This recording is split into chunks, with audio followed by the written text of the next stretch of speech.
So mister pregnant టీమ్ని ఇప్పటిదాకా మా అందరి దగ్గరకు వచ్చి అంటే లైక్ ఇంటర్వ్యూస్ తీసుకున్నారు చాలామంది. బట్ ఈరోజు నాకు ఎందుకో నేను డైలీ ఇన్స్టాగ్రామ్లో గిట్లా గిట్ల గిట్ల గిట్ల గిట్ల మొత్తం స్క్రోల్ చేసుకొని చూస్తా అంటే ఒక్కటే డైలాగ్ వస్తుంది.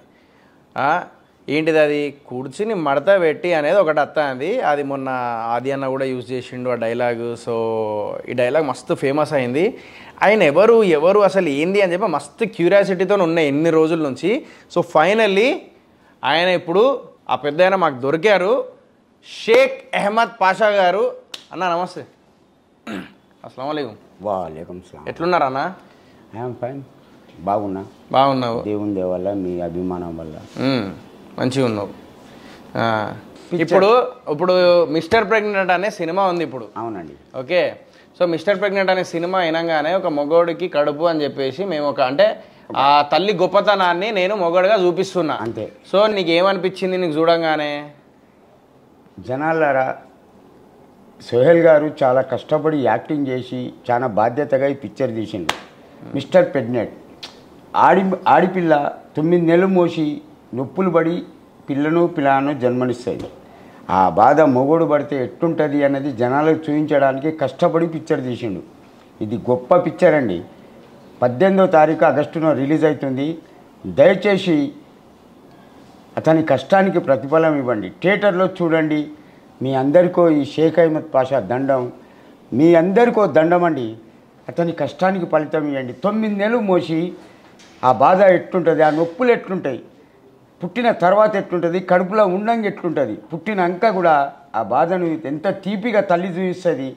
పాప కానీ బాబు కానీ పుడితే ఆడ పండబెట్టుతుంది. తను అన్నం తినుకుంటుంటే ఆ పాప కానీ బాబు కానీ ఏడుస్తుంటే ఆ చెయ్యి ఇసిపెట్టిపోయి ఎంగిల్ చేతోటి ఆ పాపకు కానీ బాబుకు కానీ పాలిస్తుంది. అప్పుడు తృప్తిగా వచ్చి తింటుంది, లేకపోతే లేదు. ఎందుకంటే తండ్రి 100 కాదు, 500 కాదు, 1000 సంపాదించవచ్చు. కానీ అమ్మ మమకారం ఉండు, వాడు వేస్ట్. తల్లే. ఆ అంటే అమృతం, మా అంటే మమకారం అండి. ఆ దేవుడు పుట్టలేక అమ్మనిచ్చిండు. నేను తల్లిని ఎనలేనుగా ప్రేమించిన. దేనికి తెలుసా? మా అమ్మ నాన్న కష్టపడి నాకు ఇంటర్ చదివించిండండి. నాకు 3 కొడుకులు, ఒక పాప. అందరికి పెళ్ళిళ్ళని, అందరికి పిల్లలు ఉన్నారు, ఒక బాబుకు పిల్లలు లేరు. అదొకటే నాకు బాధ. That's it. ఆ బాబుకు కూడా ఒక పిల్లో పాపో పుట్టిందనుకోండి, నేను హ్యాపీ ఖుషి ఉంటుంది ఇక. సో ఒక పిల్లల్ని కనడం అనేది ఒక పెద్ద వరం. తల్లి అవ్వడమే పెద్ద వరం. తల్లి అవ్వడమే పెద్ద వరం. ఆ భగవంతుడిచ్చిన వరమా ఆడిపిల్లకు గొప్ప వరం అది. అట్లని విచ్చలవిడిగా తిరిగి తల్లులు కావద్దండి. ఇది నా మనవి. ఇప్పుడు ఒక అమ్మాయి ఉందండి, ఒక అబ్బాయి ఉన్నాడు, లవ్ చేస్తాడు. ఏదో ఎంటర్టైన్మెంట్, టైంపాస్.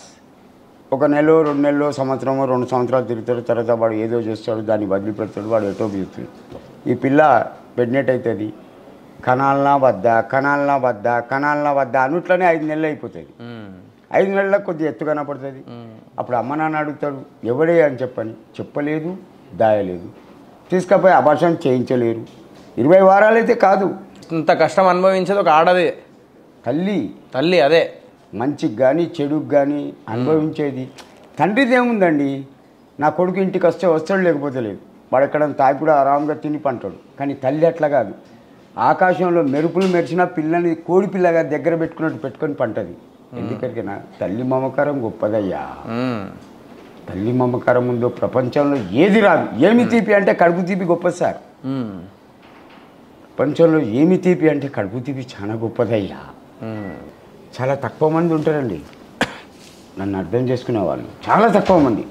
ఏదో పిచ్చోడు ఏదో డైలాగ్ కొడతాడు 4 రూపాయల కోసం అనుకుంటారు. కానీ నా మనస్తత్వం, నా వ్యక్తిత్వం తెలిసిన వాళ్ళు మాత్రం అట్లా అనుకోరు. నేను ఒక్కని బతకడానికి నాకు లేదు. మనిషికి ₹1 ఇచ్చినా కూడా 4 కోట్ల జనాలు 4 కోట్ల రూపాయలు జమ అవుతాయి సార్. మనిషికి ₹1. అట్లా సంపాదించాలంటే ఎంతో సంపాదించాలి. నాకు డబ్బు మీద ఆశ లేదు. నాకు ఒక డాక్టర్ గారు ఎంకరేజ్ చేసిండు. అతనికి జీవితాంతం నేను రుణపడి. అది ఓకే.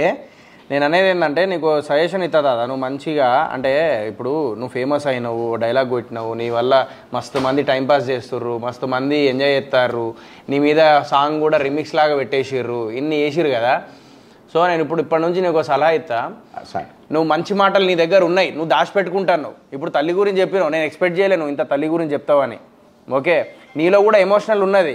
నేనేదో నిజంగా చెప్పాలంటే నిన్ను చూసినప్పుడు ఏంది నేను నార్మల్గా ఏదో రోడ్డు మీద తిరుగుతుంటాడేమో పిచ్చోడుగా మాట్లాడుతుంటాడు అనుకున్నా. కానీ నీ దగ్గర మంచి నాలెడ్జ్ ఉన్నది, నీ దగ్గర ఒక మంచితనం కూడా ఉన్నది, మంచి నాలెడ్జ్ ఉన్నది. నీకు తెలిసి తెలియక కొన్ని మాటలు అంటున్నావు, అది మానేయాలని ఇప్పుడు నీకు డాక్టర్ ఎట్లా సలహా చెప్పిండో నేను నీ మనవడిగా చెప్తానా. అది నేను ఒకటి చెప్తున్నా, కొంచెం మనం ఏంటంటే బయట 10 మంది చూస్తూ ఉంటారు, ఒక్కసారి మంచిగా ఉంటుంది, రెండోసారి మంచిగా ఉంటుంది, మూడోసారి మంచిగా ఉంటుంది, 10 సార్లు మంచిగా ఉంటుంది.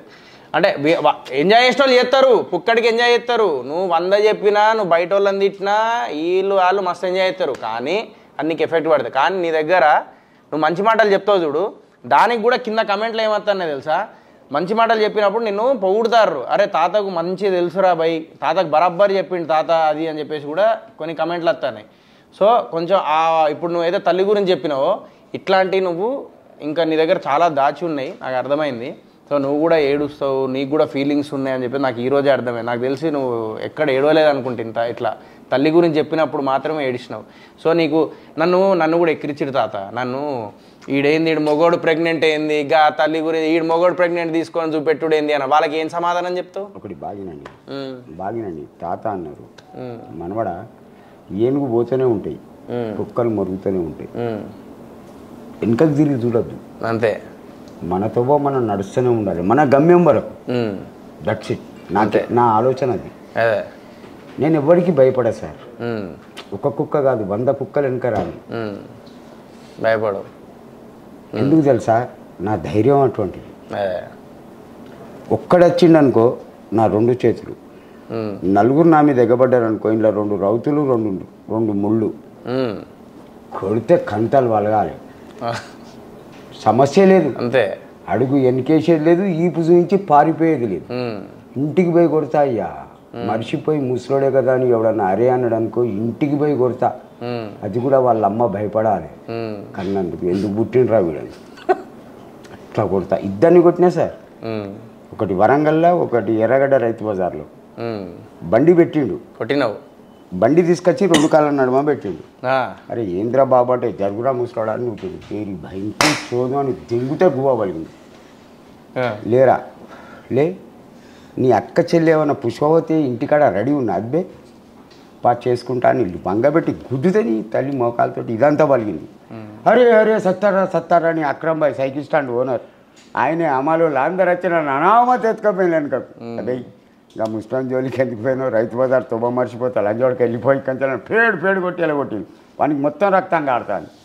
అది సార్ నా capacity, that is the capacity. So ఈ సినిమా గురించి ఏమైనా చెప్పాలనుకుంటారా? నేను ఇది తీయడంలో ఏమైనా తప్పు ఉందా? లేదు. ఎందుకు తెలుసా? అది ఎవరైనా సరే 18 ఏళ్ళు కానీ 12 ఏళ్ళు కానీ 50 ఏళ్ళు కానీ దేవుడు ఎప్పుడో గర్భం ఇస్తాడు. ఆ అదృష్టం అందరికీ రాదు, ఒక్కొక్కసారి అందరికీ పట్టది, ఆ దరిద్రం వాళ్ళు ఎన్నుకుంటుంది. అయితే ఈ తల్లి అన్నది ఉన్నది చూసి గొప్పతనాన్ని నేను చూపించిన అమ్మ అనే అర్థానికి ఈ అబ్బాయి సోహెల్ గారు చాలా గొప్పగా చూపించిండు. దయచేసి ఆగస్టు 18న థియేటర్లలో రిలీజ్ అవుతుంది, ఇతన్ని ఎంకరేజ్ చేసి ఈ పిక్చర్ని సక్సెస్ చేయండి. ఎందుకంటే ఈ యాక్టింగ్ చేసేవాడు చాలా కష్టం. సినిమా ఫైటింగ్ చేయొచ్చు, డ్యాన్స్ చేయొచ్చు, మంచి సినిమా తీయచ్చు, స్టోరీ పెట్టి సినిమా కానీ ఒక చూపించడం, ఇలాంటి యాక్టింగ్ చేయాలంటే చూసే వాళ్ళకు కూడా హేళన చేస్తారు ఇటువంటి వాళ్ళని. కానీ తను అదేది పట్టించుకోలే, నాలాగా ఏది పట్టించుకోలే. This is the great picture, successful you because I'm encourage. 18th date ఏ థియేటర్లో పేపర్ చదువుతా రోజు నేను ఆంధ్రజ్యోతి పేపర్, హైదరాబాద్ కానీ ఇక్కడ కానీ ఎక్కడ కానీ థియేటర్ ముంగట నేను ఉంటా సార్. ఉంటావా? రిలీజ్ రోడ్ నాతో సినిమా చూస్తాను పక్కా, చూసుడే పక్కా ఫోన్ చేస్తా, ఫోన్ నెంబర్ మా అబ్బాయికి ఇవ్వండి, వస్తా, ఇద్దరం కలిసి పిక్చర్ చూద్దాం. పిక్చర్ ఎట్లా సక్సెస్ కాదో నేను చూస్తా, అంతే. అది నా ప్రామిస్. ఈ ముసలోడు ఎవరికి మాట ఇయ్యాడు సార్, అంతేరా? మాట ఇచ్చిండో వెనకకు జరిగేది లేదు, తుఫాన్ రాని పిడుగులు పడని. సినిమా ఇటు కొట్టడే అంటావు? 100 days పక్కా. నేను పబ్లిసిటీ చేస్తానండి, అంతేనా? కాకపోతే ఆంధ్రజ్యోతి పేపర్ ఎడిటర్ని పిలిచి నేను పబ్లిసిటీ చేస్తా. అరే థ్యాంక్ యూ. రాధాకృష్ణ, వేములపల్లి రాధాకృష్ణ ఉన్నాడా, అతన్ని పిలిపించుకొని ఇంటర్వ్యూ ఇస్తా. అరే థ్యాంక్ యూ. నేను ఇప్పుడు సంధ్య, సుదర్శన్, ఓడియం, ఏది cross road, RTC cross road, ఏ థియేటర్ వస్తారు? ఇక అప్పుడు డిసైడ్ అవుతుంది ఇప్పుడు సంధ్యానా లేకపోతే ఆర్టీసీ క్రాస్ రోడ్ దగ్గర ఏదో థియేటర్లో అయితే పడుతుంది. కానీ నీకు ప్రీమియర్ చూపెడదాం అనుకుంటానా, నేను ప్రీమియర్ షో చూపెడదాం అనుకుంటానా, మల్టీప్లెక్స్లో చూపెడతా నీకు. మేము ఇద్దరం కలిసి వస్తాం, తర్వాత ఇంకిద్దరు పిల్లలు వస్తారు, మొత్తం 4 టికెట్లు రెడీ చేసి పెట్టేస్తా. నేను సోమవారం ఫోన్ చేస్తా, ఏ షో రావాలి, ఏ టైం రావాలి, వచ్చేస్తావు. నీకెందుకు సార్ ఈ పిక్చర్ ఫ్లాప్ అవడానికి ఛాన్సే లేదు, ఇది నా ప్రామిస్. అంతే ఎంత కష్టపడాలనో అంత కష్టపడతా. ఆ తర్వాత మీరే అంటారు, అరే ముసలోడు మాట ఇచ్చినందుకు అడుగునా టచ్ అవుతాంటారా బాబు అంటారు. ప్రతి చోట ప్రతి పిల్లానికి చెప్తా, ఎవడు బే డిస్యూమ్ చూసినావు, జానుడు బెత్తాడు బట్టలు పెట్టుకొని డిస్యూమ్ చూసినావు, డ్యాన్సులు. ఈ యాక్టింగ్ చేయాలంటే ఎంత కష్టపడాలి తెలుసారా. ఎక్కిరిచ్చిళ్ళు, ఏడ్చిళ్ళు, ఎచి నీ అవను మొగనివేనారా అన్నారు ఆ అబ్బాయిని. ఈజ్ ద గ్రేట్ పిక్చర్ సి. సిగ్గు కన్నా థియేటర్కి వస్తాడు. అంతే. ఆగస్టు 18వ తారీఖు థియేటర్లలో రిలీజ్ అవుతుంది. దయచేసి ఆ పిక్చర్ని చూసి ఆ పిక్చర్ తీసిన హీరో గారిని ఎంకరేజ్ చేయండి. మీ మీద నమ్మకంతో ఎంతో కష్టపడి ఇలాంటి పిక్చర్ ఎన్నడూ చూడలేదండి ఎవరు. నా 62 ఏళ్ల వయసులో ఎన్నడూ ఇటువంటి పిక్చర్ చూడలే. నేను కూడా చూస్తా. దయచేసి ఎంకరేజ్ చేయండి జనాలారా. Mister pregnant, that is the capacity. Mister pregnant release to the August 18th in the theaters. Please encourage this boy. Over.